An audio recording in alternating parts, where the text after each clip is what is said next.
loves a good Easter egg, and Empire's SMP is jam-packed. When Xanath first started appearing around Empire's SMP Season 1, back in the late summer of 2021, Joey Graceffa was absolutely entranced by the demon, falling in love with him almost immediately. So when Joey learned that Lizzie the Ocean Queen and King Joel of Misalea were getting married, he knew he would have to ask Xanath to be his wedding date. After building a shrine to Xanath under the Lost Empire and sacrificing some salmon in the blood circle, Xanath appeared in front of Joey, and the Lost Emperor requested the demon to be his date to the royal wedding. While Xanath claimed he would go to the royal wedding, he didn't claim that they would be there together per se. While Joey was slightly worried that Xanath had someone else in his life, he still planned to confess his love for Xanath during the wedding. Thankfully, Joey had asked to officiate the wedding at the Church of the Blood Sheep. Just as Joel and Lizzie were being wed together, Joey made his move, declaring his love for this demon in front of the entire server. But to his embarrassment, as far as he could tell, Xanath wasn't even at the wedding, and even logged out right as Joey expressed his love. Awkward. See, little did he know that Xanath was actually there to support Joey at the wedding. If you watch the wedding from Joey's perspective and just squint hard enough at the armor stand on the right side of the church, you can just make out that Xanath was actually there. While Joey was upset, it was kind of weirdly wholesome that Xanath was, still showed up on that day to support Joey. Strange, I know. False Symmetry's story for season 2 has been super weird, to say the least. Her backstory goes that the Great Architect was actually from an entirely different world.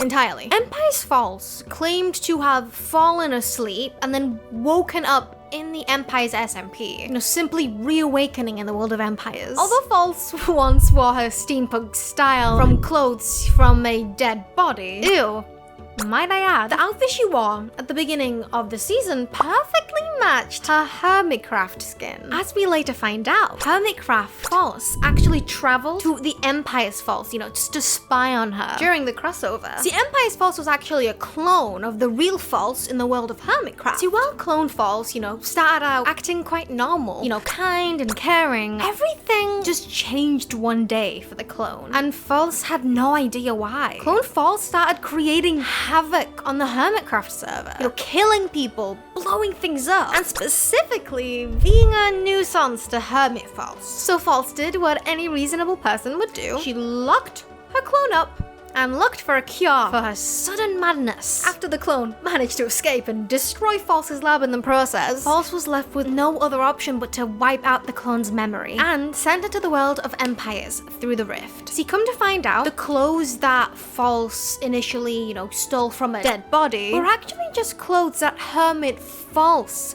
sent through the rift for her clone, along with the cow that turned into raw meat for food. False sent her clone one final message through the rift to try and rejog, the good part of her memories, as she doesn't want to leave the murderous False alone in the world of Empires with the rest of the emperors. But one day, who knows when, False might just have to deal with the clone herself. Back during the beginning of season 2, the Great Witch Shelby was struggling a lot, like a lot, to cast spells correctly and restore her witchcraft credibility for the Great Witch Academy. But it needed some villagers to trade with for her Empire of Evermore. Shelby casted a spell that would create a forest sprite villager. Shelby described the spell as some kind of old magic that came from an ancient civilization of people who disappeared long ago. This description matched up perfectly with the gnomes from Empire Season 1, who disappeared over 1,000 years ago when their home was destroyed by Xanath. Shubble's character for Season 1, Shrubberberry, was the only known gnome to actually escape Xanath's corruption, having made her way into the world of Empires. Back to Season 2, the Grey Witch continued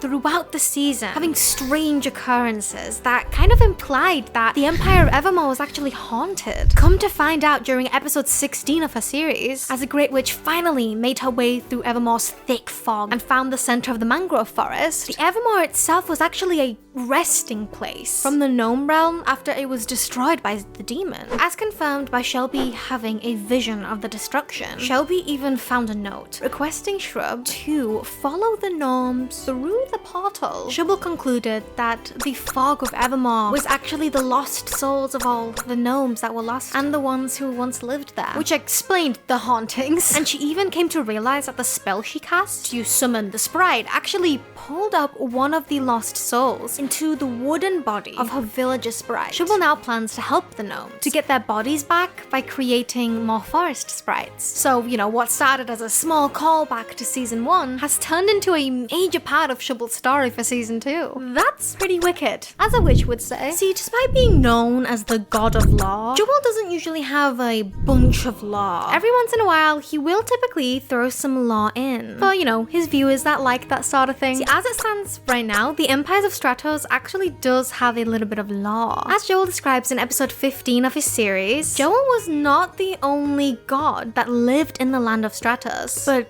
all of the other gods somehow mysteriously passed away due to some unknown reason. Joel planned on building some temples to honor the deceased gods, 2 of which are actually huge references to gods across SMP history. The first temple Joel built was the Temple of Peril, the 10'6" goddess of farming. Peril, as in P-E-R-I-L, as to avoid, you know, stepping on mythical sausage's toes for his Saint Pearl law. Then, Joel brought back the best cult of all by constructing a temple of Jeremy, the crazy god who named everything that he saw Jeremy, and started a whole religion based around worshipping a donkey named Jeremy. Sounds familiar? That's because this is an in-your-face Easter egg from the X-Live series, where Joel founded an entire religion of Jeremyism after he had a vision from the original Jeremy. Joel even based the temple of one of his builds from the X-Live series, likely his Jeremyism town hall. All hail Donkey Jeremy! Another amazing Easter egg was the amazing, carefully planned foreshadowing that went into revealing the Orion Sound as the 13th member. You all probably know by now. Ollie's character originally came from the Afterlife SMP and settled in Empires long before anyone had even got there. During the first leg of his journey, Ollie had a dog named Sausage, after his friend that he used to have in the Afterlife, Mythical Sausage. But the dog was unfortunately slain by the hands of a warden. Ollie built a grave to Sausage to honor his trusty companion. After deciding he wanted to speedrun Minecraft, Ollie, along with the help of speedrunner Crytek Zeus, slayed the Ender Dragon in the world of Empires, months before any of the other players even joined the server and arrived there. Ollie spent